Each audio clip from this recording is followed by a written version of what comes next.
नमस्कार, मैं रवीश कुमार। दो सवाल हैं। किसान आंदोलन दिल्ली पहुंच सकेगा या नहीं? कब तक सड़कों पर कांटों के तार रहेंगे और कीलें रहेंगी? कब तक पुलिस आंसू गैस के गोले छोड़ेगी?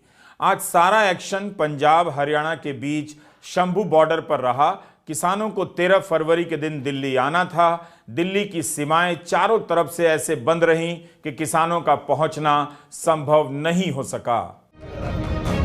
एक तरफ किसान हैं, उन्हें आगे बढ़ने से रोकने के लिए सड़कों पर इस तरह की कीलें लगा दी गई हैं। अगर कोई इसे पार भी कर ले तो भी थोड़ी दूरी पर और कीलें मिल जाएंगी। किसान लॉन्ग जंप तो कर लेंगे, मगर इन कीलों के ऊपर से उनके ट्रैक्टर नहीं जा सकते।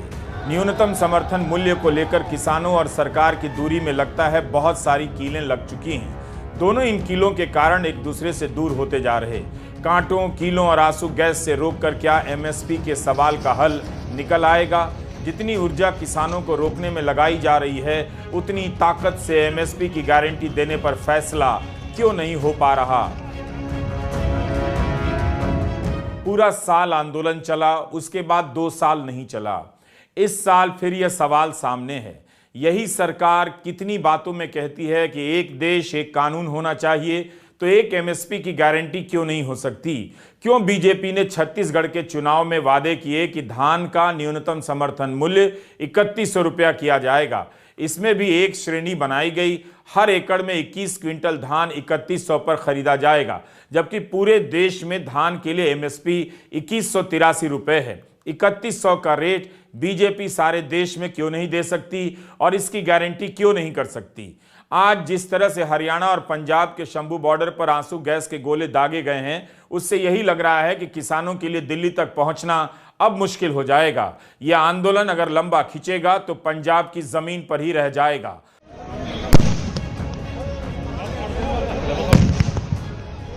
शंभू बॉर्डर पर आंसू गैस के गोले छोड़ने के बाद कुछ समय के लिए अफरा तफरी मच गई। वहां पर हमारी मौजूदगी नहीं है, इसलिए किसकी तरफ से क्या हुआ इसकी सटीक जानकारी भी नहीं है। इसके बाद भी किसान नेता कहते रहे कि अलग अलग हिस्सों से 7 से 8 हजार ट्रैक्टर शंभू बॉर्डर पहुंचने वाले हैं। रुक रुक कर आंसू गैस छोड़ने की खबरें आती रहीं, लेकिन पंजाब भर से शंभू बॉर्डर पर किसानों का पहुंचना भी जारी रहा।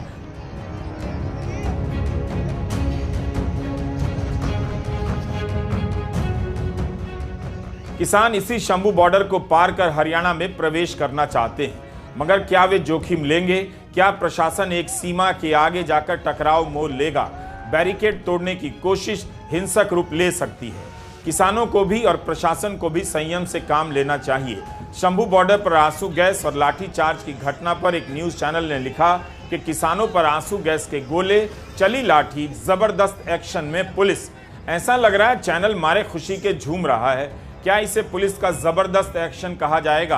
आंसू गैस की घटना के बाद किसान नेता रणजीत सिंह राजू ने कहा है कि हरियाणा के किसान भी दिल्ली कूच करेंगे। सरकार को लगता था कि इन सब तैयारियों से किसानों की ताकत कम हो जाएगी, लेकिन ये उसका मुगालता निकला। इस बार किसानों के साथ साथ मजदूर भी हमारे साथ हैं, जो पिछली बार नहीं थे। सरकार अपनी तैयारी कर रही है और हम अपनी तैयारी, ये किसान नेता के बयान है। आज पंजाब के फतेहगढ़ साहिब से किसानों का काफिला निकल पड़ा, शंभू बॉर्डर पर आकर रुक गया। यहाँ जिस तरह से मोर्चेबंदी है, इसके आगे जाना संभव नहीं लगता। यहाँ की हालत बता रही है कि शंभू बॉर्डर पर लंबे समय तक तनाव की स्थिति बनी रहेगी। शंभू बॉर्डर की यह हालत कह रही है कि सरकार ने किसानों को उनके हाल पर छोड़ देने का मन बना लिया है। सारी ऊर्जा किसानों को रोकने में लगी है, उनकी मांगों को पूरी करने में नहीं। अगर किसानों ने यहीं पर डेरा डाल दिया तो इसका असर दिल्ली, पंजाब की आवाजाही पर फिर भी पड़ेगा। किसानों को दिल्ली की सीमा से दूर रोककर भी कुछ खास हासिल होता नहीं दिखता।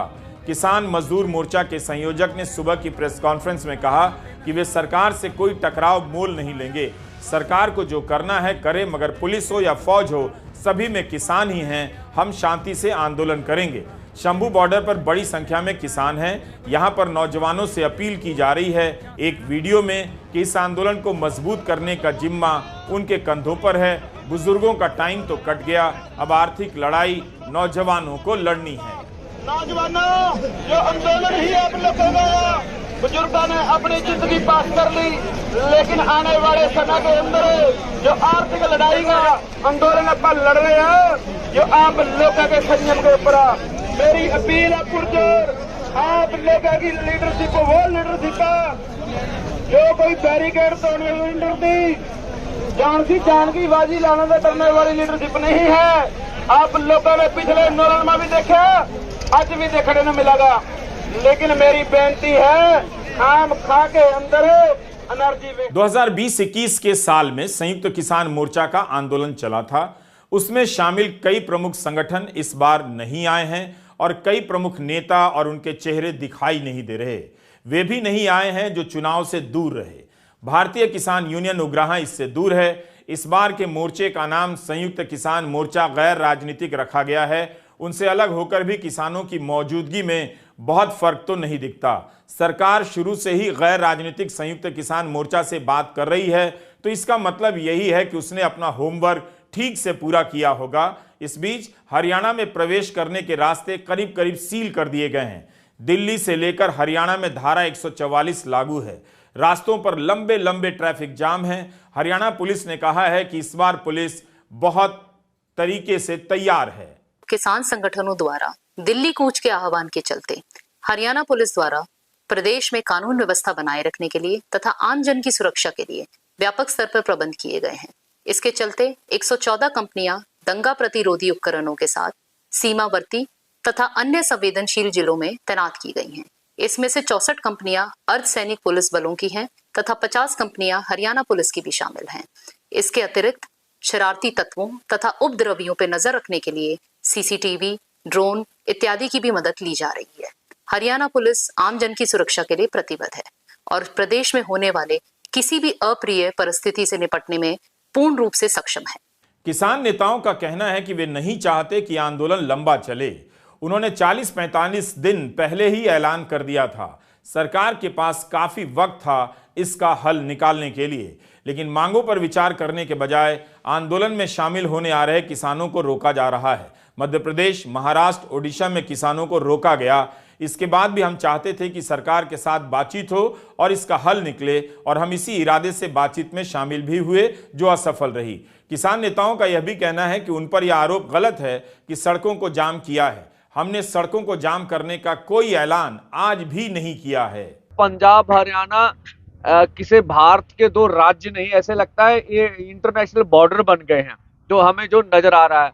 अब हमें मीडिया बोलता था आप रोड रोकते हैं, इससे लोगों को तकलीफ होती है। हम तो आज भी नहीं कह रहे रोड ब्लॉक करेंगे, आज भी नहीं कह रहे हैं कि हम कहाँ रोड रोकेंगे। अब तो सरकार ने स्वयं रोड रोक रखी है पिछले 2-3 दिन से, और जो वो दिखा रहे हैं कंक्रीट की 10-10 फुट ऊंची लंबी जो दीवार बनाई गई है रोड्स में, मुझे बता, हम तो इसको देश के लिए अन्न उगाते हैं, उसको देश का पेट भरते हैं, और इन्होंने हमारे लिए जो है किलों की जो फसल है वो हमारे लिए उगा रखी है हमारे सामने।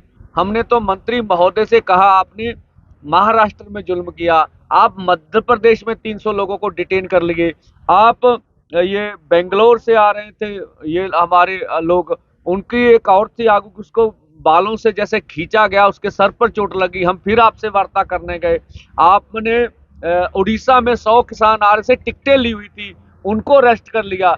आप इतना कुछ कर रहे हैं, फिर भी हम आपसे वार्ता करने पहुंचे। क्यों पहुंचे? कि हम चाहते से मिल बैठ के इस मसले का कोई ना कोई हल हो जाए।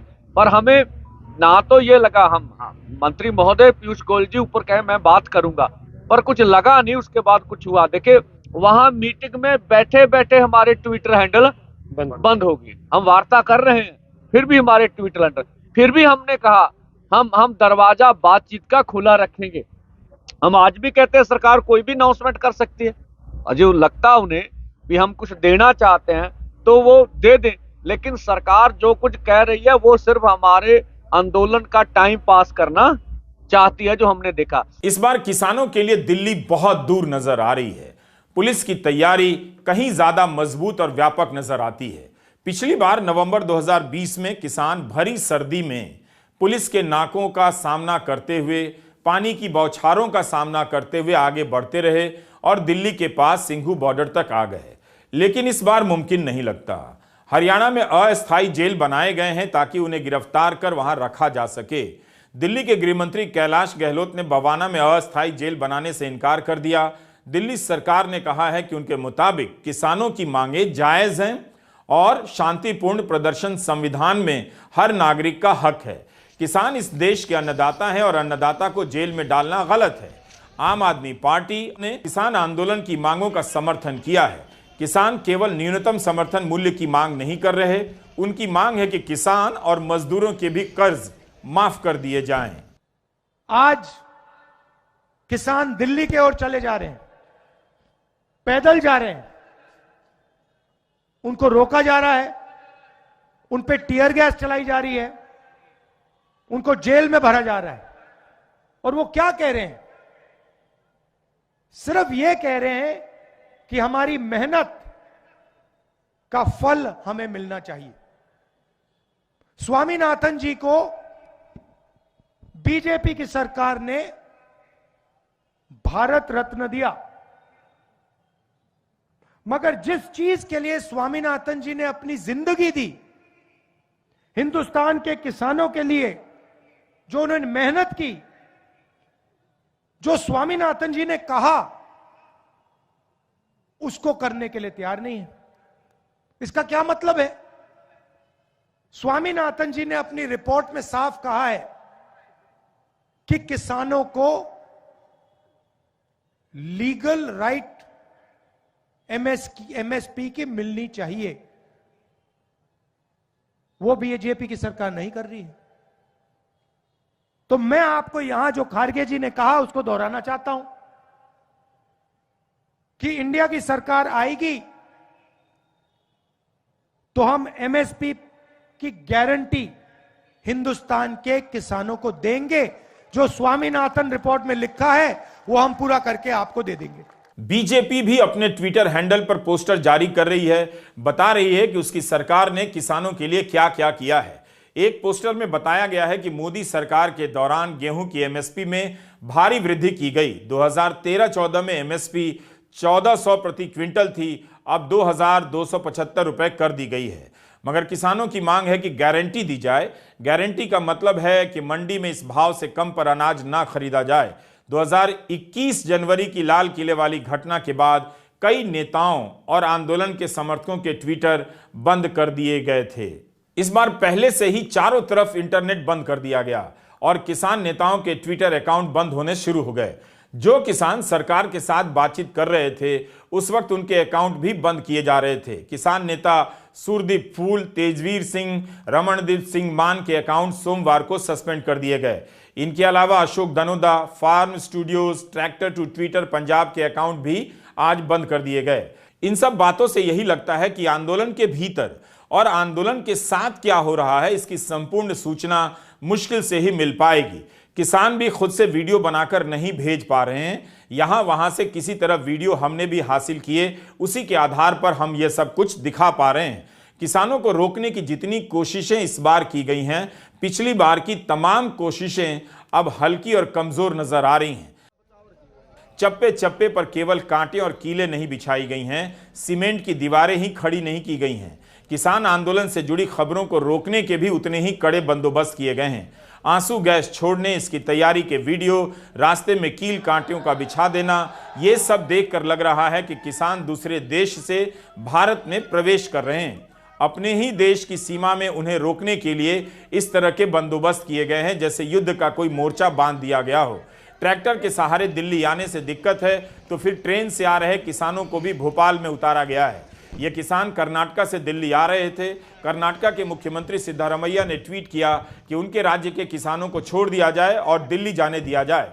सिद्धारमैया ने तो यह भी लिखा है कि यह आपराधिक दिमाग का काम है जिसके पीछे प्रधानमंत्री मोदी की भाजपा सरकार है। कर्नाटक के मुख्यमंत्री ने कहा है कि किसानों की आवाज दबाने की जगह उनकी मांगों को सुना जाना चाहिए और पूरी करनी चाहिए। सिद्धारमैया ने यह भी याद दिलाया कि पहली बार जब बीजेपी की सरकार कर्नाटक में आई थी तब किसान खाद की मांग को लेकर आंदोलन में उतरे, उन पर गोलियां चल गईं। किसानों के साथ जो भी हो रहा है उससे यही लग रहा है कि उन्हें डराने धमकाने की कोशिश हो रही है। किसानों को केवल रोका नहीं जा रहा बल्कि उनके खिलाफ माहौल बनाया जा रहा है ताकि लोगों में किसानों को लेकर गुस्सा भड़क जाए। इस खेल में गोदी मीडिया, सोशल मीडिया और ट्विटर पर किसानों के खिलाफ बहुत कुछ लिखा जा रहा है, दिखाया जा रहा है। हम मीडिया से अपील करना चाहेंगे कि हमारे अक्स को बिगाड़ा ना जाए, ठीक है। वो हमारे अक्स को से हम देश के किसान मजदूर हैं। किसी जो बोला जा रहा है मीडिया में, कोई कांग्रेस को नहीं, कोई कांग्रेस हमें सपोर्ट नहीं करती। हम कांग्रेस को भी उतना दोषी मानते हैं जितना भाजपा दोषी है। ये नीतियां तो कांग्रेस लेके आई है। हम कोई लेफ्ट नहीं है। हम जो सीपीआई सीपीएम ने जो बंगाल में राज किया, उन्होंने 20 गलतियां की। वहां से पश्चिमी बंगाल में कौन सा इनकलाब आ गया? हम किसी के पक्ष वाले नहीं है। हम किसान मजदूर की आवाज उठाने वाले, उनके आदमी हैं। तो बाकी हम फिर अपने लोगों से अपील करेंगे, चाहे पंजाब और देश के गायक हैं, बुद्धिजीवी हैं, एनआरआई भाई हैं, चाहे और सिविल सोसाइटी है, सभी सिविल सोसाइटी, उसमें पत्रकार भाईचारा भी आता है, वो जरूर इस बड़े आंदोलन में, ये हमारा सवाल नहीं, हम नहीं कहते, 140 करोड़ देशवासियों की मांग है। उसमें से 60 करोड़ से अधिक किसान है जिस देश में, खेत मजदूर अलग हैं, तो 70-75% आबादी की मांग है। सब हम मिलके करेंगे। इस देश को हम आगे लेके जाना चाहते हैं। अगर कृषि बच गई तो देश बच जाएगा। अब सवाल उठता है कि इतना वक्त गुजर गया, किसानों की मांगे क्यों नहीं मानी गई? नवंबर 2021 में प्रधानमंत्री ने वादा कर दिया था, फिर 2024 आ गया, अभी तक क्यों कुछ नहीं हुआ? अभी तक कृषि मंत्री कमेटी बनाने की बात क्यों कर रहे हैं? पिछली बार प्रधानमंत्री ने किसान आंदोलन को संसद में आंदोलन जीवी न जाने क्या क्या कह दिया, लेकिन 700 किसानों की जाने चली जाने के बाद भी किसान दिल्ली की सीमाओं पर हर मौसम में टिके रहे। तब जाकर प्रधानमंत्री ने ऐलान किया कि कृषि कानून वापस लिए जाते हैं। इस बार अभी तक प्रधानमंत्री की तरफ से ऐसा कोई बयान नहीं आया। प्रधानमंत्री के पास भी एक मौका था किसानों से पहले मिलने का, वे नहीं मिले।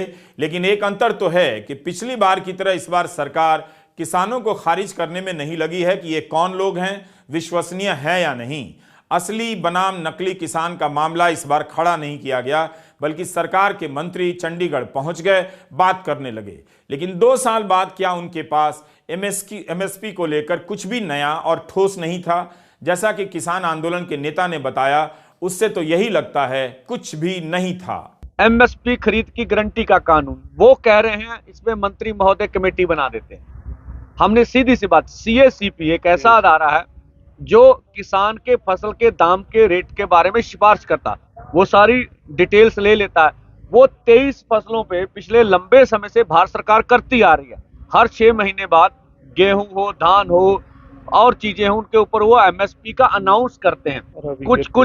कुछ फसलें तो खरीदी जाती हैं, कुछ नहीं खरीदी। हमने कहा आपने कुछ नहीं करना, जो 23 फसलों का आप अनाउंसमेंट कर रहे हैं पूरी कैलकुलेट करके, उसके ऊपर लीगल श्योरिटी कर दें कि आपकी मंडी में एमएसपी से नीचे बिकेगी नहीं। अब फिर बोले इस पे कमेटी बनाए। हमने बोला इस पे तर्क दीजिए, इस पे कमेटी बनाने की जरूरत नहीं है ही नहीं है।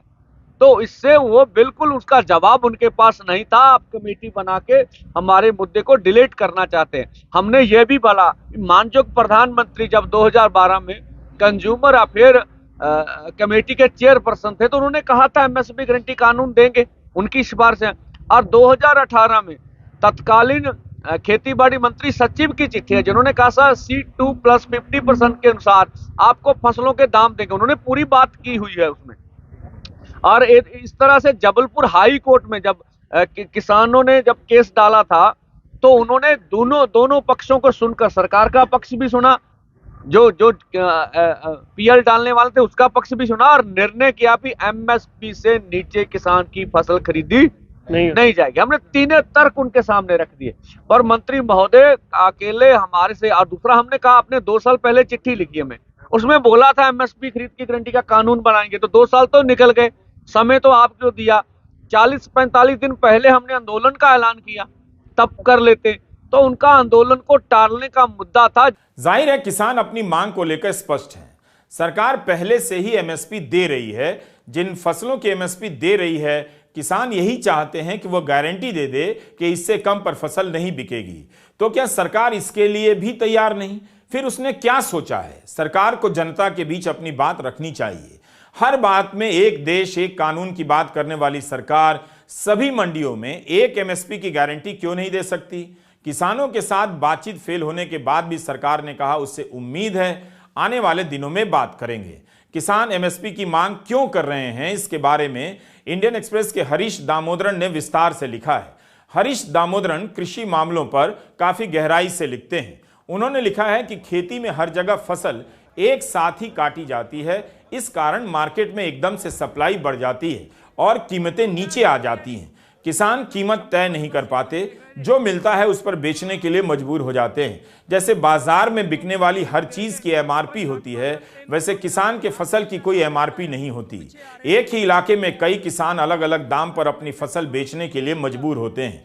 किसान अपनी फसल तो थोक दरों पर बेचता है, लेकिन खुद हर चीज की रिटेल कीमत अदा करता है, फिर चाहे वो बीज हो, कीटनाशक, डीजल, ट्रैक्टर, सीमेंट, दवा, साबुन इत्यादि इत्यादि। इसी कारण किसान एमएसपी की मांग कर रहे हैं। अधिकतर अर्थशास्त्री मानते हैं कि लागत जोड़कर एमएसपी नहीं मिलनी चाहिए। वे मानते हैं कि किसानों को मार्केट की मांग देखकर फसल उगानी चाहिए। लागत जोड़कर दी जाने वाली एमएसपी मार्केट की मांग का ध्यान नहीं देगी और इस कारण कुछ फसलों की भरमार हो जाएगी। अर्थशास्त्री कहते हैं कि किसानों को कीमत नहीं, आय की सहायता मिलनी चाहिए, जैसे पीएम किसान योजना या तेलंगाना की रायतू बंधु स्कीम। ऐसी स्कीम से मार्केट पर असर नहीं पड़ता और सभी किसानों को फायदा होता है। मगर ऐसी स्कीम में सवाल उठता है कि वो किसान जो सिर्फ खेती पर ही आश्रित है और खेत में समय, संसाधन, पैसे का ज्यादा निवेश करता है, उसका क्या होगा? ऐसे किसानों पर कीमत में उतार चढ़ाव के अलावा मौसम की मार, कीड़ों के हमले, फसल की बीमारी का भी खतरा रहता है। इसलिए एमएसपी की मांग कोई अव्यावहारिक मांग नहीं है। सरकार को बताना चाहिए कि वो एमएसपी की गारंटी क्यों नहीं दे सकती है।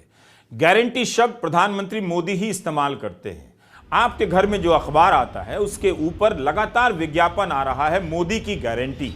आप शहर में जाएंगे तो मोदी की गारंटी के तरह तरह के पोस्टर और होर्डिंग दिखाई देंगे, ये गारंटी, वो गारंटी। तो इतनी तरह की गारंटियों में एक एमएसपी की गारंटी क्यों नहीं हो सकती है? क्यों एमएसपी की गारंटी के लिए किसानों को आंदोलन करना पड़ रहा है? एमएसपी के सिस्टम में भी सुधार की जरूरत है। एक राज्य में ज्यादा कीमत होती है, जैसे छत्तीसगढ़ में, और दूसरे में कम, जैसे बिहार में, तो इसके कारण किसानों को नुकसान हो जाता है। दलाल उनसे कम कीमत पर खरीद कर ले जाते हैं और दूसरे राज्य में ज्यादा दाम पर बेचकर मुनाफा कमाते हैं। ऐसे कई मामले पहले सामने आ चुके हैं। किसानों पर आर्थिक दबाव तो है, तमाम आंकड़े आते रहते हैं कि ग्रामीण क्षेत्रों में कमाई कम है, उपभोक्ता वस्तुओं की मांग कम है, तो फिर इसका असर किसानों पर भी होता ही होगा। फिर चाहे वे जो भी फसल उगाते हों और किसी भी कीमत पर किसी को भी बेचते हों।